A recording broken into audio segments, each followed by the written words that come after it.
Sanskrit era की प्रस्तुति परीक्षा स्पेशल सीरीज जो आज से प्रारंभ हो रहा है और इसके अंतर्गत प्रारंभ करेंगे वैदिक साहित्य श्रृंखला और इसके अंतर्गत देखेंगे भाग 1 में वैदिक साहित्य का सामान्य परिचय। ये काफ़ी महत्वपूर्ण सीरीज है और ये काफ़ी उपयोगी होने वाली है सभी लोगों के लिए जो ये जानना चाहते हैं संस्कृत एरा का जो टैग लाइन है द वे टू विजडम, अपने विजडम बुद्धिमत्ता को जो बढ़ाना चाहते हैं, अपनी जानकारी को बढ़ाना चाहते हैं, उनके लिए भी महत्वपूर्ण है। तो बिना विलंब के प्रारंभ करते हैं इस सीरीज को।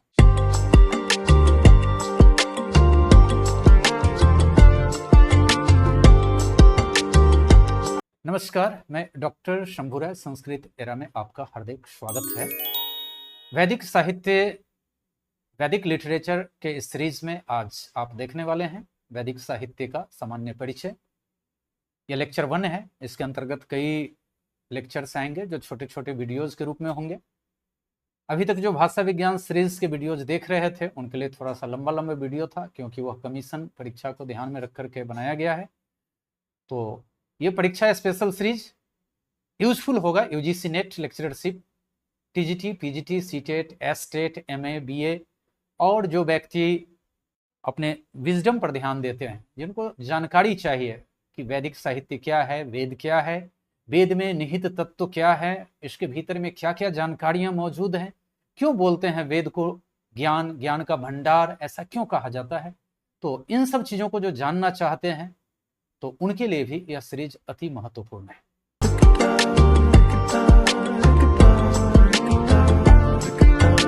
तो चलिए मुख्य बिंदु पर पहले बात करते हैं।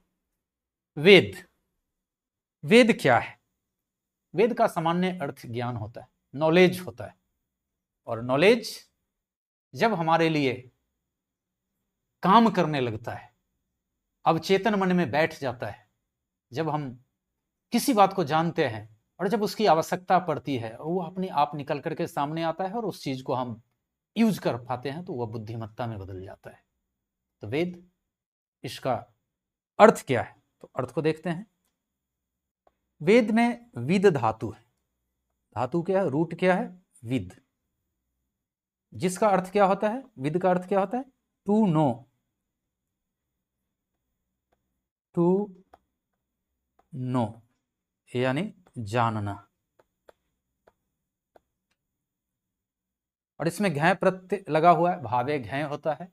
तो जहां जानने का सेंस आता है, और जानने को ही क्या कहते हैं कि हम इस बात को जान गए, यानी उस बात का आपको ज्ञान हो जाता है। जान लेना ही ज्ञान है। तो वेद का अर्थ क्या है? वेद का सामान्य अर्थ है ज्ञान या नॉलेज। आपसे ऑब्जेक्टिव प्रश्न पूछ सकता है कि वेद का व्युत्पत्ति बताइए, इसको बताइए कि यह कैसे बना है। और यह व्याकरण ही बताता है। व्याक्रियन्ते व्युत्पद्यन्ते शब्दा अनेन अनेन इति व्याकरणम। व्याकरण जो है शब्द की व्युत्पत्ति बता देता है कि उसमें धातु क्या है, उसमें प्रत्यय क्या है, उसमें उपसर्ग क्या है, ये सारे चीजों को बताता है, यानी उसके रूट तक पहुंचाता है। इसलिए जब संस्कृत में धातु को लिखना होता है तो सिंबल क्या देते हैं? रूट का। जो मैथमेटिक्स का रूट होता है जिसके लिए आप क्या बोलते हैं, उस रूट के लिए यूज करते हैं मूल। जो रूट होता है अंग्रेजी का, उसी के लिए हिंदी या संस्कृत शब्द मूल होता है, जड़ होता है, यानी उसकी ओरिजिन या रूट कहाँ पर है। और जब किसी धातु का, भर्व का आपको रूट पता चल जाए, उसका मीनिंग पता चल जाए, तो उससे बने हुए शब्दों का अर्थ भी आप पता कर लेंगे। जैसे विद का आपको पता चल गया कि इसका अर्थ जानना होता है, और ये जानने का सेंस देता है, भाव देता है। गह प्रत्यय भाव के सेंस में होता है, भाव के अर्थ में, सेंस के अर्थ में यूज करते हैं। तो अब बातों को देखिए। भारतीय संस्कृति के प्राण तत्व वेद है। एक एक शब्द में काफी दम है और ये नोट्स काफी कॉम्पैक्ट है। तो आप शब्दों पर ध्यान देंगे तभी इसके अर्थ को समझने में आसानी होगी और ये आपके लिए रुचिकर बनेगा, अन्यथा ये आपको कठिन लगेगा। तो भारतीय संस्कृति के प्राण तत्व, अगर हमारा इंडियन कल्चर का प्राण बोले तो वो क्या है? वह वेद है। और यह आर्य मेधा ने मुक्त कंठ से स्वीकार किया है। आर्य के बारे में जो भी जानकारी रखते हैं आर्य बुद्धि ने, आर्यों के बारे में जिनकी जानकारी है, आर्य ने जो कुछ भी काम किया है, जो उनकी रचनाएं हैं, उनका जो सृजन है, उसके बारे में जो जानकारी रखते हैं, उन्होंने मुक्त कंठ से स्वीकार किया है कि भारतीय संस्कृति के प्राण तत्व वेद ही हैं। यहां पर देखिए ही का प्रयोग है, वेद ही हैं। भारतीय धर्म, दर्शन, अध्यात्म, आचार, विचार, रीति, नीति, कला, विज्ञान। देखिए कितनी बातें इसमें कही जा रही है।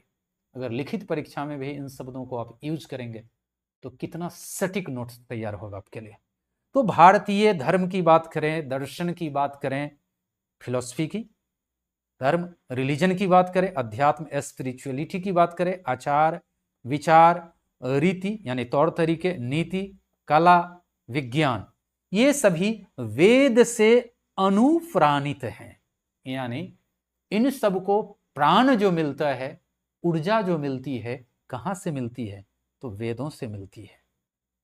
चाहे जीवन और साहित्य की ऐसी कोई विधा, विधा का मतलब प्रकार या टाइप,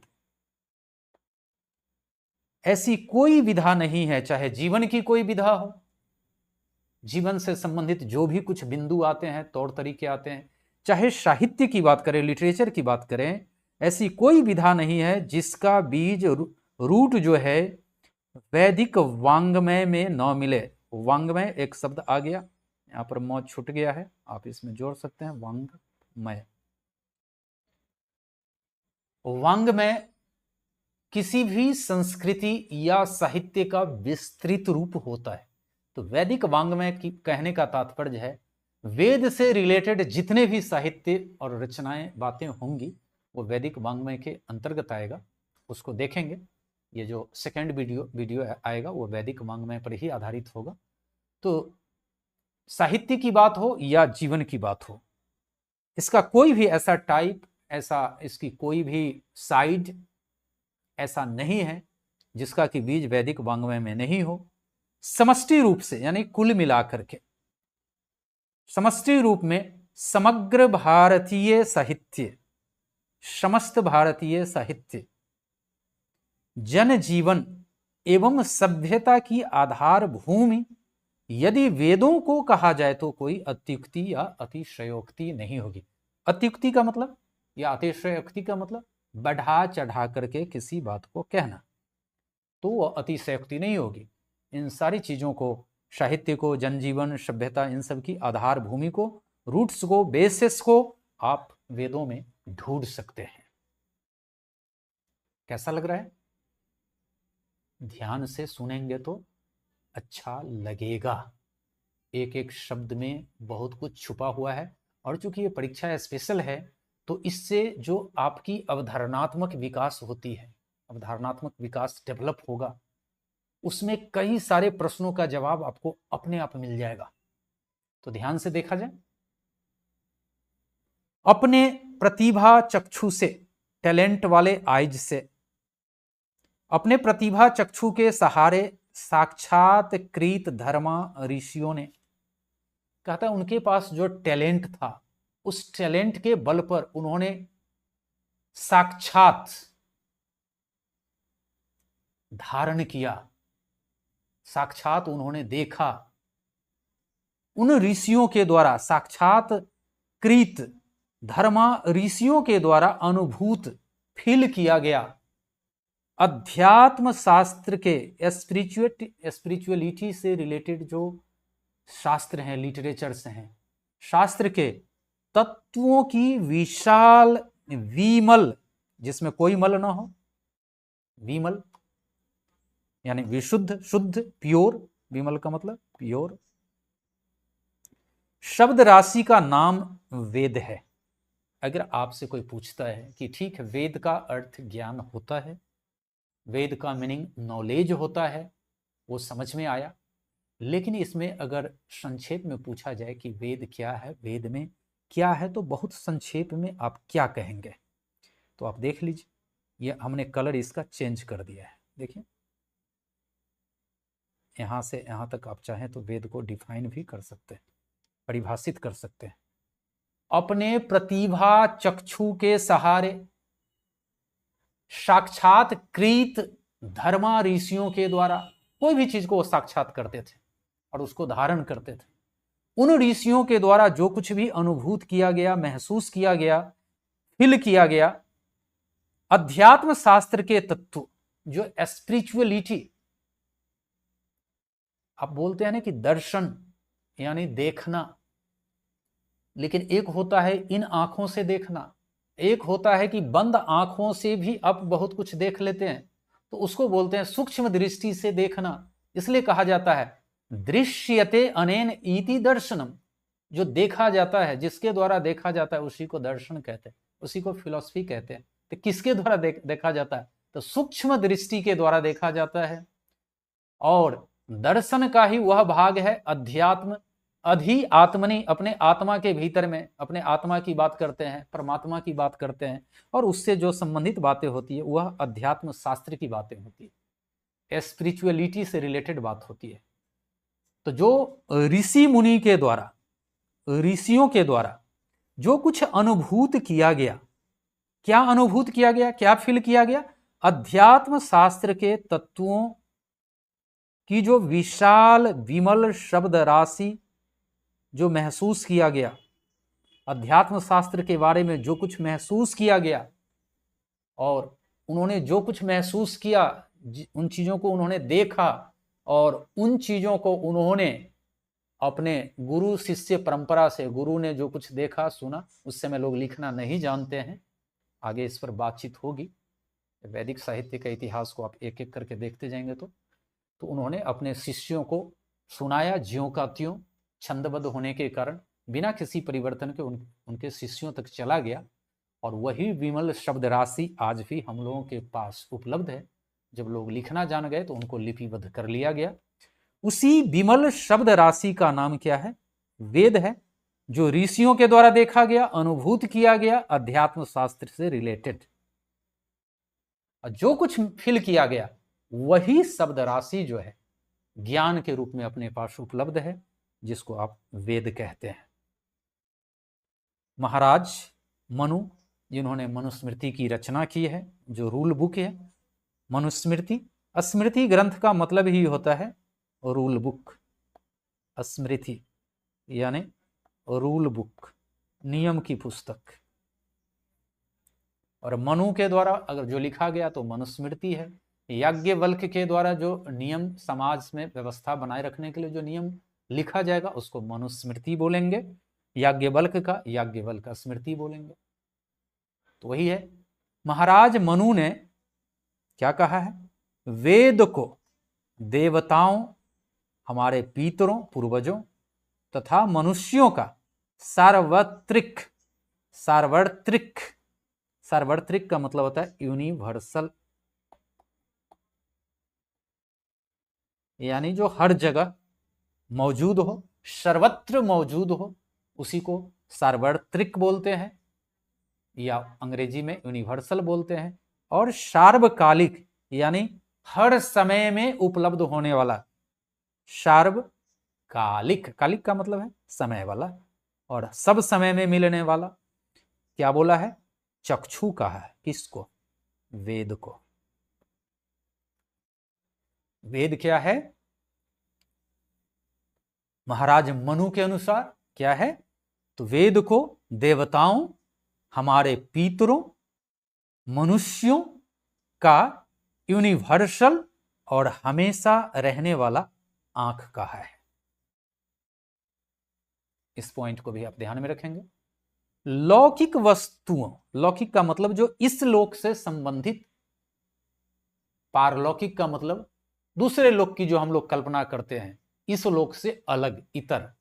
तो लौकिक वस्तुओं, जो लौकिक का मतलब सांसारिक, सांसारिक वस्तुओं के साक्षात्कार के लिए जिस प्रकार नेत्र अत्यंत उपयोगी होता है, जो सांसारिक विषय वस्तु, जैसे पेन को देखना है तो हमारे इन आंखों की जरूरत पड़ेगी। मोबाइल को देखना है, लैपटॉप को देखना है, आईपैड को देखना है, तो किन चीजों की जरूरत पड़ेगी? इस नेत्र की जरूरत पड़ेगी, यह अत्यंत उपयोगी है। उसी प्रकार अलौकिक जो हमारे लोक से नहीं, हमारे इस सांसारिक चीजों से जो परे है, जिसके बारे में आप सोचते हैं, उन तत्वों के रहस्य को जानने के लिए वेद भी अत्यंत उपादेय है। इसलिए मनु क्या बोलते हैं, वेद को चक्षु कहते हैं, आंख बोलते हैं, जिनसे कि हम बहुत कुछ देख सकते हैं। वेद का वेदत्व, वेदत्व कहने का मतलब वेद है, इसका भाव, वेद जैसी कोई चीजें हैं, वेद में जो ज्ञान है वह है।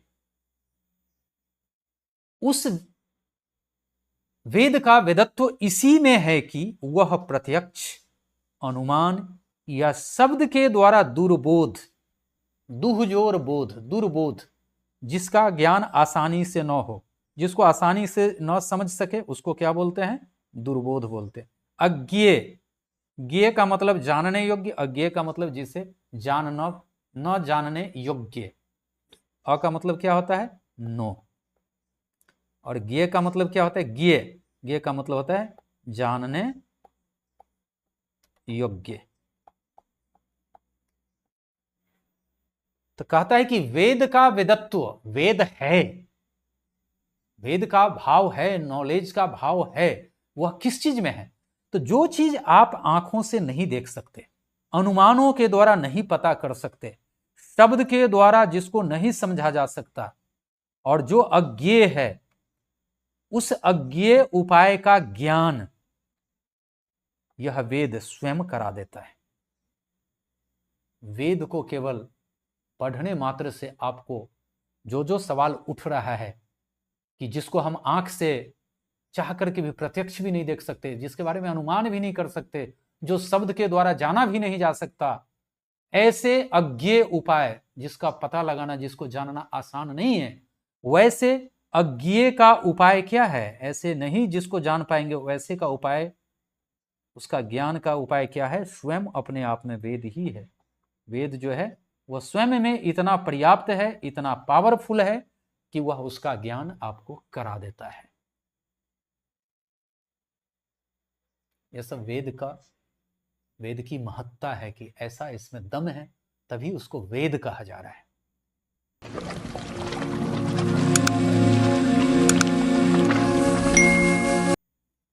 भारतीय धर्म दर्शन में वेदों की इतनी प्रतिष्ठा है कि अनेक प्रबल तर्कों के सहारे, प्रबल का मतलब मजबूत, स्ट्रॉन्ग लॉजिक, तर्क का मतलब, तर्क वितर्क करने का मतलब क्या होता है, ऐसा हो सकता है इसलिए ऐसा हो सकता है, ऐसा इसलिए नहीं हो सकता है, इसी को क्या बोलते हैं, तर्क बोलते हैं, लॉजिक बोलते हैं।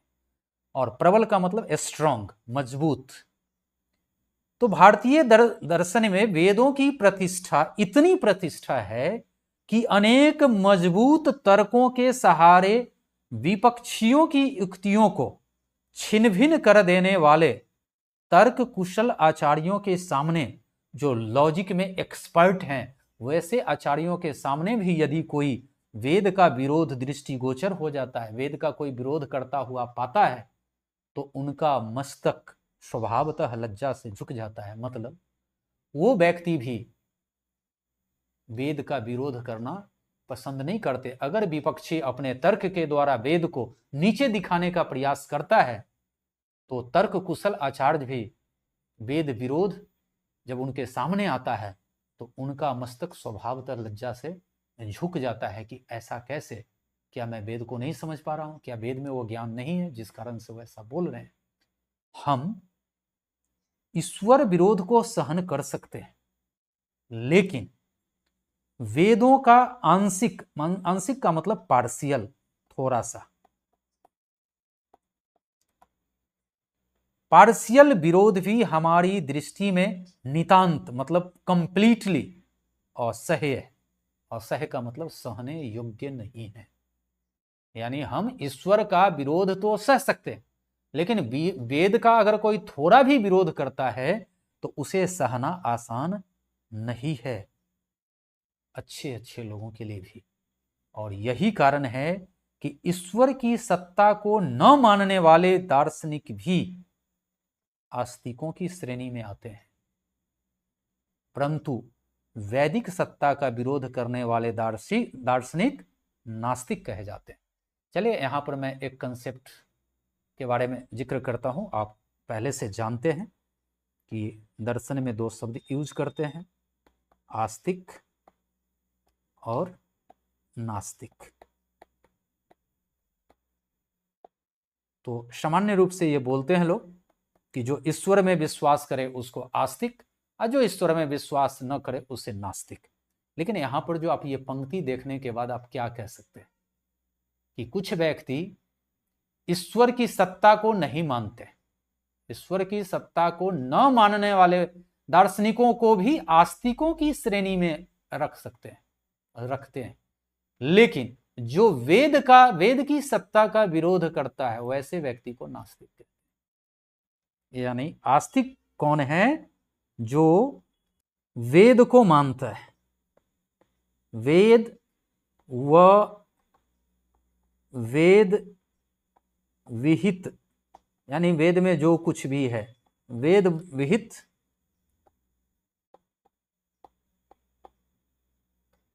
तत्वों को मानते हों, ऐसे व्यक्ति को आस्तिक कहते हैं। और नास्तिक तो इसका अपोजिट कर दीजिए, जो वेद और वेद विहित तत्वों को जो नहीं मानते हैं उनको नास्तिक बोलते हैं। यह एक्चुअल डिफिनीशन है आस्तिक और नास्तिक का। और आस्तिक और नास्तिक दर्शन भी इसी आधार पर बनेगा, ईश्वर के आधार पर नहीं। इसलिए आप देखेंगे कई दर्शन ऐसे हैं जिसमें ईश्वर की सत्ता है लेकिन वो वेद को नहीं मानते और उनको नास्तिक दर्शन में रखते हैं, जबकि वो ईश्वर को मान लेंगे लेकिन वेद को नहीं मानेंगे। इसलिए आधार जो बनाया गया है वेद को मानने और न मानने के आधार पर। तो जो वेद में विश्वास करता उनको आस्तिक बोलते हैं, जो वेद में विश्वास नहीं करता उनको नास्तिक बोलते हैं। अभी तक अगर आप ये मान रहे हैं कि ईश्वर की सत्ता को मानने वाले को आस्तिक, नहीं मानने वाले को नास्तिक, तो यह जो डिफिनीशन है पार्शियली सत्य रहेगा, क्योंकि वेद में देवताओं का भी वर्णन है। तो देवता को नहीं मानने का मतलब है कि वेद को तो नहीं मानता है, लेकिन चूंकि वेद को नहीं मानने का मतलब है वेद को भी नहीं माने और उसके में देवता को भी नहीं माने, तो यह कंप्लीट बात हो गई। लेकिन कहीं पर आपको ऐसा अपवाद मिलेगा कि वेद को नहीं मानेंगे और उसमें ईश्वर की कल्पना करेंगे, और वो नास्तिक दर्शन की श्रेणी में होते हैं। अभी वहां पर नहीं जाना चाहेंगे, जब दर्शन का पाठ होगा तो उसमें जब भारतीय षड्दर्शन की चर्चा करेंगे तो वहां पर आप आस्तिक नास्तिक को अलग अलग करके देख पाएंगे।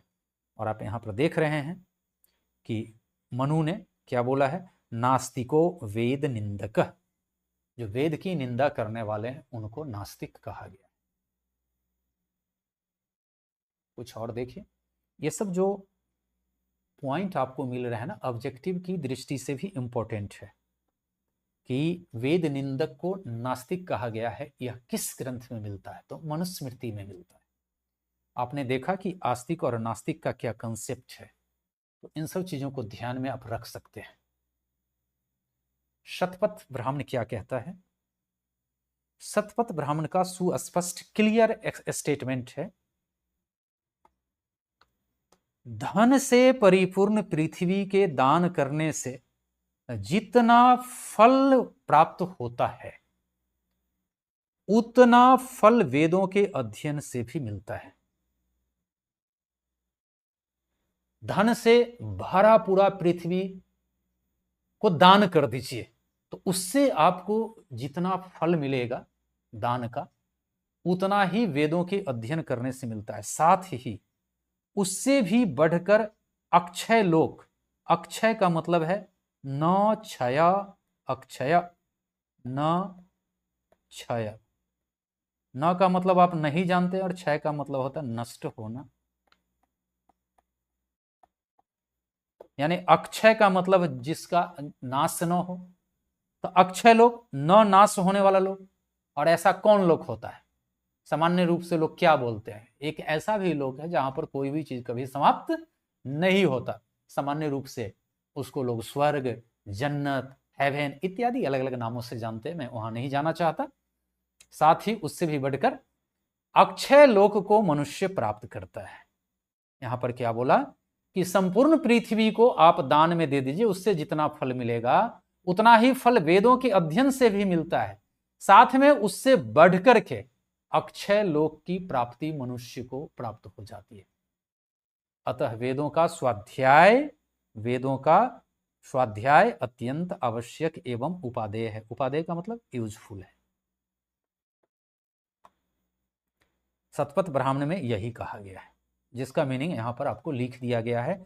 यावंतम ह वै इमाम पृथ्वी वित्तेन पुरनाम ददत लोकम जयति त्रिभिस्तावंतम जयति भूयांसं च अक्षय्यम च य एवं विद्वान अहरह स्वाध्याय मधीते तस्मात् स्वाध्याय अधितव्य। इस कारण से इसका स्वाध्याय किया जाना चाहिए।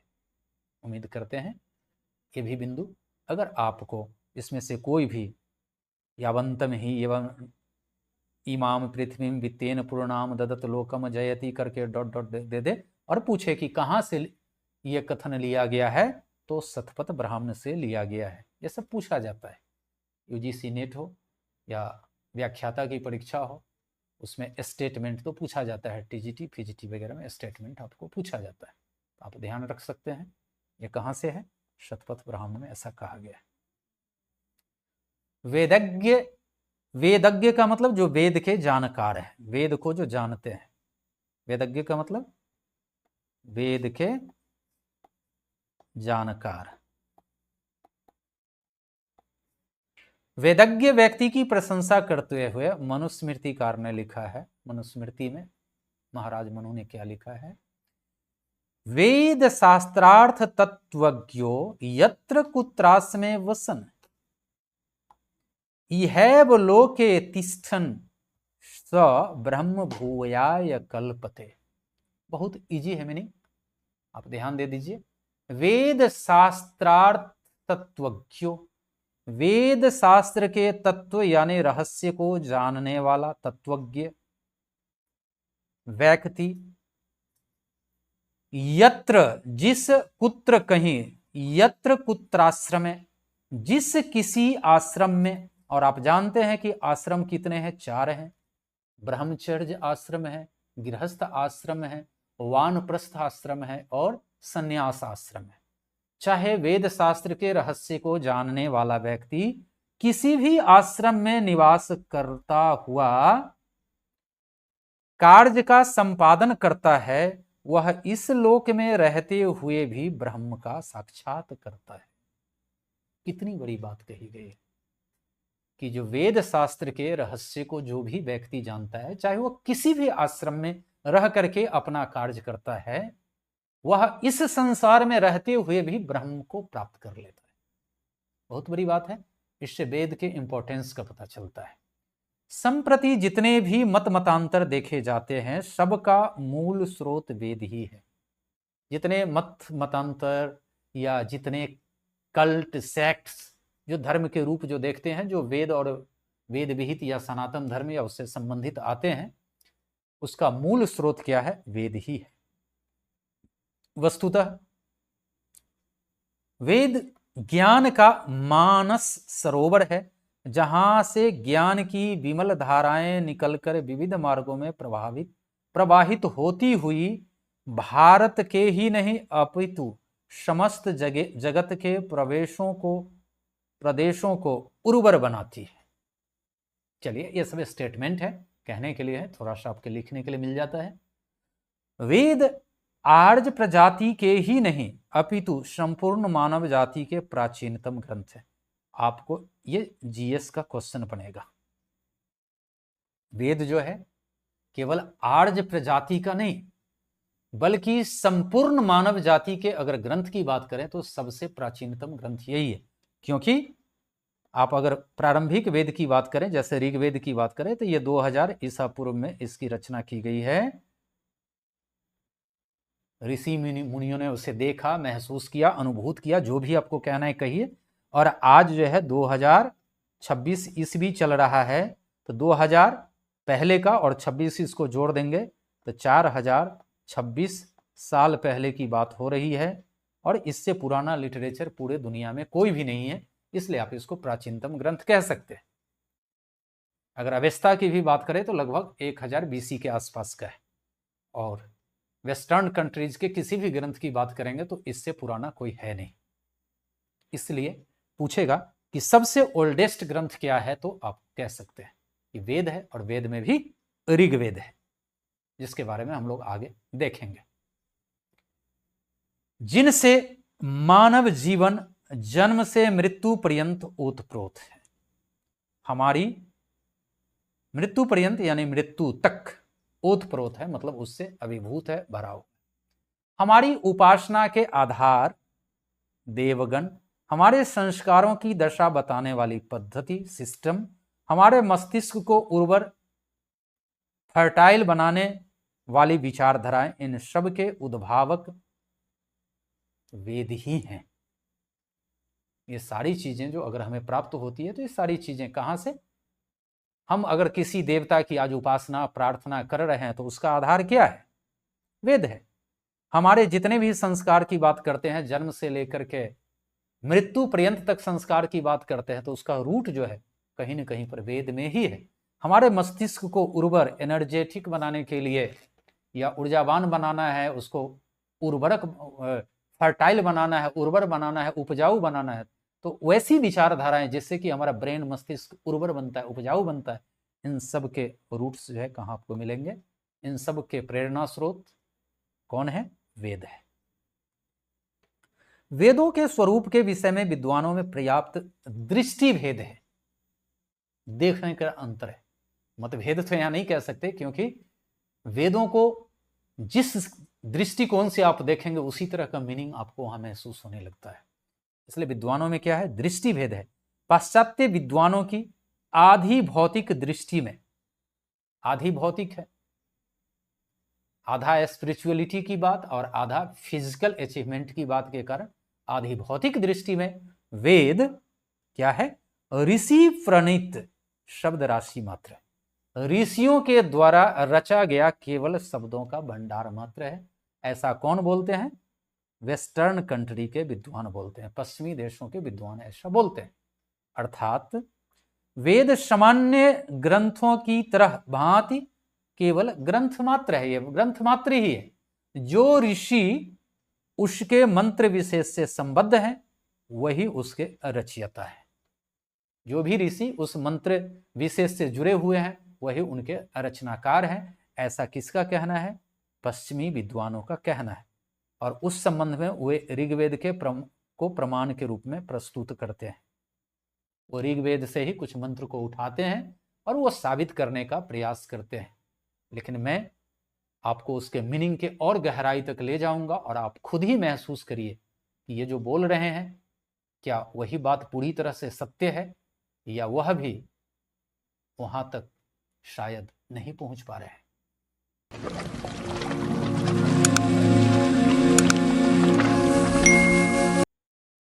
ऋग्वेद में एक मंत्र है, इदं ब्रह्म क्रियमाणं नवीयः, इदं ब्रह्म क्रियमाणं नवीयः, अर्थात ब्रह्म, यह ब्रह्म, यह इदम ब्रह्म। और ब्रह्म किसके लिए यूज हो रहा है? स्तुति या ज्ञान के लिए यूज हो रहा है, उसी को यहां ब्रह्म कहा जा रहा है। तो यह स्तुति या ज्ञान जो रचा जा रहा है वह नवीयः क्रियमाणम नवीयः, वह क्या है? अत्यंत नवीन, नया और तरोताजा है। इसका भावार्थ या निहितार्थ क्या है? यह क्या सेंस डेवलप करता है? यह कहता है कि ईश्वर की स्तुति या प्रार्थना हर बार नए भाव और समर्पण के साथ की जानी चाहिए, जिससे उसका प्रभाव हमेशा जीवंत रहे, यह कहा जा रहा है। उन्होंने कहा कि यह स्तुति जो किया जा रहा है या रचा जा रहा है, यानी रचा जा रहा है तो कोई इसको रचने वाला है और बार बार नए तरीके से कह रहा है कि इसको कीजिए, इसका मतलब बार बार इसको रचा जा रहा है ताकि जो भी स्तुति या प्रार्थना की जा रही है उसका प्रभाव जो है, उसका इम्पैक्ट जो है, प्रभाव जो है वह हमेशा जीवंत बना रहे। इसका मतलब अगर एक बार रच दिया जाता तो बार बार रचने की बात नहीं होती, और बार बार जब उसको रचा जा रहा है तो कोई ना कोई व्यक्ति आ रहा है, ये कहना चाह रहे हैं। यानी ये साबित करने का प्रयास कर रहे हैं कि कोई न कोई व्यक्ति यानी ऋषि मुनि ही इसको रच रहे हैं, इसकी रचना कर रहे हैं। क्योंकि यहाँ पर क्या कहा जा रहा है, हर बार नए भाव की बात कही जा रही है और नए समर्पण के साथ स्तुति या प्रार्थना की जानी चाहिए, और जितनी बार वो प्रार्थना करेंगे नए तरीके से उतनी बार नए मंत्र रच दिए जाएंगे। और अगर ईश्वर की बात करेंगे तो वो तो एक बार कर देंगे। ये तर्क दे रहे हैं पश्चिमी देशों के विद्वान। दूसरा मंत्र ऋग्वेद का आधार बना के वो क्या बोलते हैं, ब्रह्म क्रीनवंतो हरिवो वशिष्ठा। अर्थात ये जो वशिष्ठ की बात कर रहे हैं मंत्र दृष्टा में से एक ये भी है, वशिष्ठ ऋषि। अर्थात वशिष्ठ ऋषि इंद्र के लिए नवीन ब्रह्म स्तुति मंत्र की रचना कर रहे हैं। हरिवह इंद्र के लिए यूज होता है, यानी अश्वों वाले, हरिवह अश्वों वाले, और वो कौन है, इंद्र हैं। इनके लिए क्या कर रहे हैं, नवीन ब्रह्म, यानी ब्रह्म का मतलब स्तुति मंत्र की रचना कर रहे हैं। भावार्थ क्या है, ज्ञानी और श्रेष्ठ ऋषि समाज के कल्याण और देवताओं की प्रसन्नता के लिए क्या कर रहे हैं, नए आध्यात्मिक ज्ञान और कर्मों का विस्तार करते हैं। यही तो कह रहा है कि इंद्र के लिए नवीन मंत्रों की, नए मंत्रों की रचना कर रहे हैं। कभी वशिष्ठ कर रहे हैं, कभी दूसरे ऋषि भी कर रहे हैं। इसका तात्पर्य वो क्या निकालते हैं, मीनिंग क्या निकालते हैं कि जो मंत्र हैं उसकी रचना करने वाले कोई न कोई व्यक्ति हैं, यानी ये रचना पुरुषों के द्वारा किया जा रहे हैं। साबित क्या करना चाहते हैं कि वेद मंत्र पौरुषेय है, इंसानों के द्वारा लिखा गया है, रचा गया है। लिखने की बात उस समय नहीं करेंगे, प्रारंभिक दौर पे रचा गया है। अब आगे बात करते हैं ऋग्वेद के ये दोनों मंत्रों में ब्रह्म की बात कही जा रही है, और ब्रह्म किसका प्रतीक है, तो ज्ञान, मंत्र या स्तुति का प्रतीक है। तो दोनों मंत्रों में ब्रह्म के सृजन, क्रिएशन, रचना, यानी मंत्र, ज्ञान, स्तुति की रचना और नवीनता का सुंदर वर्णन करते हैं। सृजन तो करते ही हैं, बार बार नवीन सृजन की बात करते हैं। और यही जो नवीन सृजन की जो बात कर रहे हैं, इसी बात को पकड़ करके वेस्टर्न कंट्रीज के विद्वान कहते हैं कि वेद मंत्रों की रचना इंसानों के द्वारा की गई है। भाषा विज्ञान की दृष्टि से भी ऋषि लोग ही वैदिक मंत्रों के कर्ता हैं, परंतु भारत के वेद मर्मज्ञ मतलब वेदों को जानने वाले प्राचीन शास्त्रों एवं शास्त्रज्ञों ने एक स्वर से ऋषियों को वैदिक मंत्रों का दृष्टा माना है। वैदिक मंत्रों को केवल उन्होंने महसूस किया है, अनुभूत किया है, अंतः मन से देखा है और फिर अपने शिष्यों को बताया है। तो पश्चिमी विद्वान क्या बोलते हैं, पुरुषों के द्वारा रचा गया, और भारतीय विद्वान या वेदों के जो गहराई से अध्ययन करने वाले हैं वो वैदिक ऋषियों को केवल मंत्रों का दृष्टा मानते हैं। इस पॉइंट को भी आप ऑब्जेक्टिव प्रश्न की दृष्टि से याद रखेंगे। दृष्टा मानते हैं, कर्ता नहीं। अनेक वैदिक मंत्रों के अनुशीलन से भी यही प्रतीत होता है कि अलौकिक सामर्थ्यशाली दैवी प्रतिभा से संपन्न ऋषियों ने, अलौकिक शक्तियों से संपन्न, दैवी प्रतिभा से संपन्न ऋषियों ने दिव्य चक्षु से, ये साधारण आंखों से नहीं, दिव्य आंखों से, जो सामान्य आंख से हट करके होता है, आंख बंद करके भी आप बहुत कुछ इस संसार में महसूस कर सकते हैं।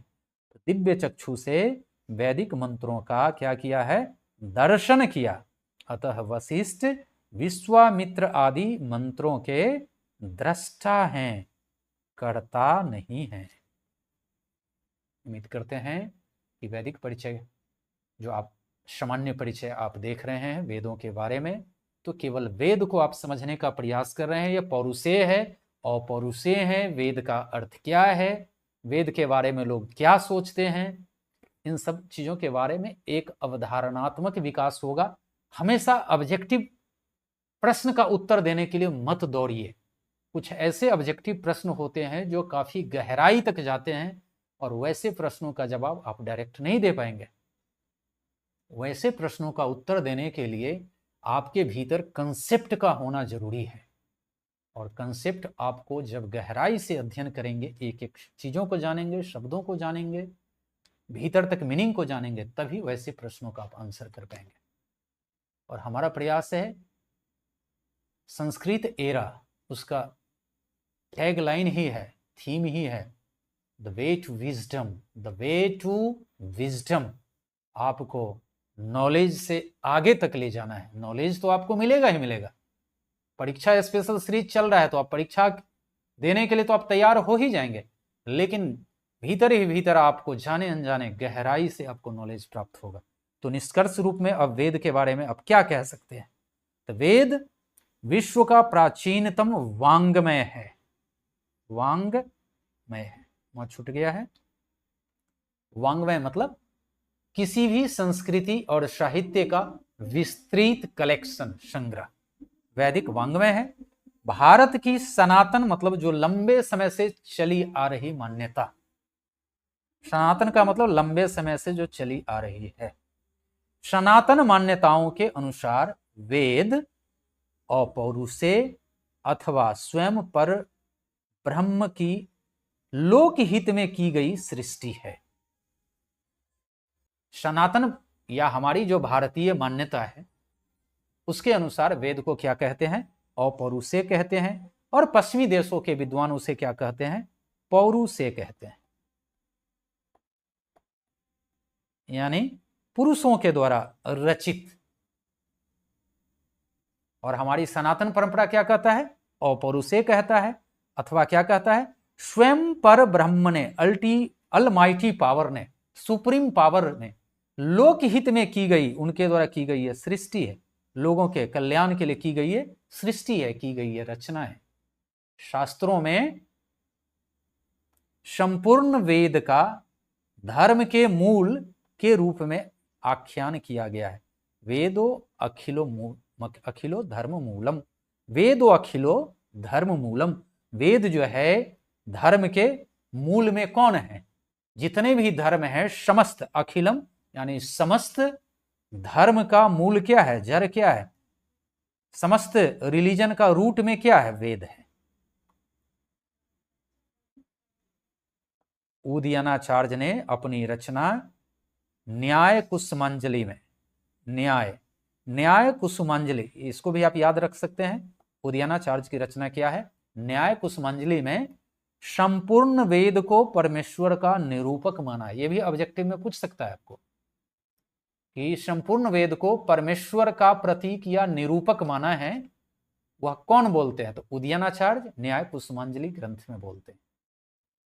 कृत सन एव ही वेदो अयम परमेश्वर गोचर, अर्थात यह संपूर्ण वेद ही परमेश्वर को ही विषय करने वाला है, यानी उनका निरूपण करने वाला है, उनका निरूपक है, उनको बताने वाला है। संपूर्ण वेद ही किसको बताने वाला है? तो परमेश्वर को ही विषय करने वाला है, उसी को टारगेट करके सब कुछ कहने वाला है। भावार्थ क्या है? मीनिंग क्या है? कि यह संपूर्ण वेद का तात्पर्य है, संपूर्ण वेद का तात्पर्य, मीनिंग और लक्ष्य एकमात्र परमेश्वर का प्रतिपादन करना है, परमेश्वर को स्थापित करना है, परमेश्वर के बारे में बताना है।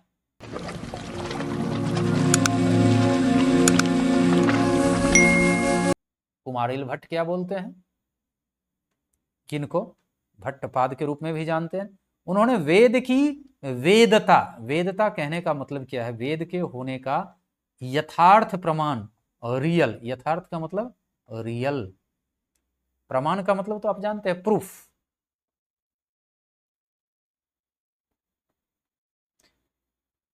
इस रूप में माना है कि लोकहित का जो उपाय, लोगों के हित के लिए, लोगों के कल्याण के लिए जो उपाय प्रत्यक्ष, मतलब इन आंखों से देखने को प्रत्यक्ष बोलते हैं, अथवा अनुमान गेस से नहीं माना जा सकता, उसका ज्ञान वेद से होता है। यानी लोगों के कल्याण के लिए जो उपाय आप इन आंखों से या गेस करके नहीं कर सकते, उन चीजों का आप जान सकते हैं वेदों के माध्यम से।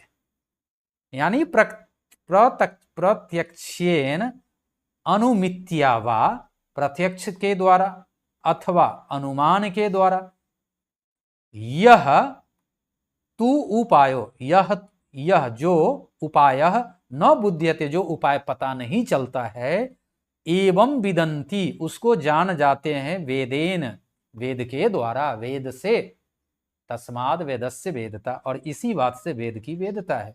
यानी वेद होने का रियल प्रमाण है कि जो उपाय आपको अनुमान से नहीं कर सकते, जिसका रास्ता आप अपने आंखों से देख करके भी नहीं कर सकते, उसका उपाय वेदों से पता चल जाता है, और वही वेदों की वेदता है, वेदों का वेदत्व है, वेद के होने का प्रूफ है। अर्थात प्रत्यक्ष या अनुमान द्वारा जो उपाय नहीं जाना जाता, उस उपाय को वेद द्वारा जानते हैं, यही वेद का वेदत्व है। कितनी बड़ी बात है।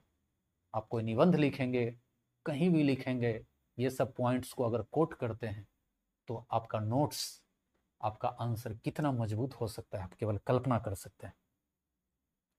कुल मिला के क्या कहें, भावार्थ क्या है कि प्रत्यक्ष और अनुमान प्रमाणों से, दर्शन के हिसाब से प्रत्यक्ष और अनुमान प्रमाणों से जिन पारमार्थिक, यानी इस लोक से अलग कल्याण की जो बात करते हैं, परम अर्थ, दूसरे के कल्याण की जो बात करते हैं, दूसरे के हित की बात करते हैं, एवं धर्म संबंधी उपायों का ज्ञान नहीं अगर हो पाता प्रत्यक्ष या अनुमान से, मनुष्य उसे वेद के माध्यम से ही जानते हैं। ओके, अंग्रेजी भी लिख दिए गए। People know through the Veda the means to higher attainments which cannot be understood through pratyaksha और अनुमाना।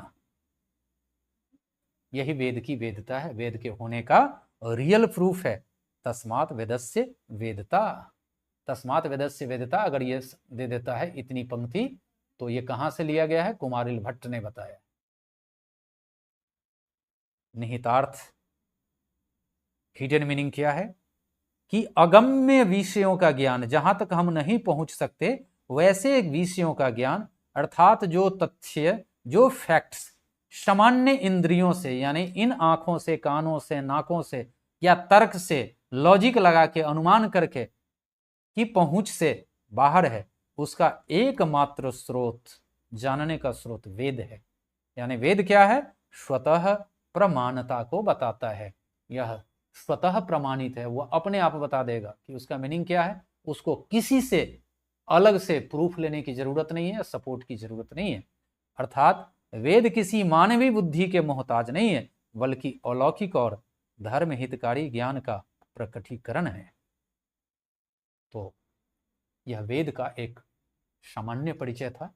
बार बार इस वीडियो को आप देखेंगे तो सारी बातें एक एक करके, तोड़ तोड़ के, खोल खोल के आपको बताया गया है तो बहुत छोटा सा वीडियो देखने के लिए, लेकिन समय ज़्यादा लगता है, क्योंकि बातें तो आपको किताबों में भी मिल जाती है, लेकिन उस किताब को समझने के लिए आपको बहुत ताकत लगाना पड़ेगा, समय देना पड़ेगा, डिक्शनरी देखना पड़ेगा।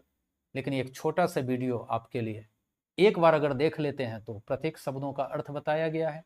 तो वेद के बारे में एक सामान्य जो है ग्राफ आपके मन में बन चुका होगा कि वेद क्या है, वेद में किस तरह की बातें हो सकती है। तो इन बातों को अगले वीडियोज में देखेंगे, भाग 2 में, जो वैदिक वांग्मय के तौर पर देखेंगे।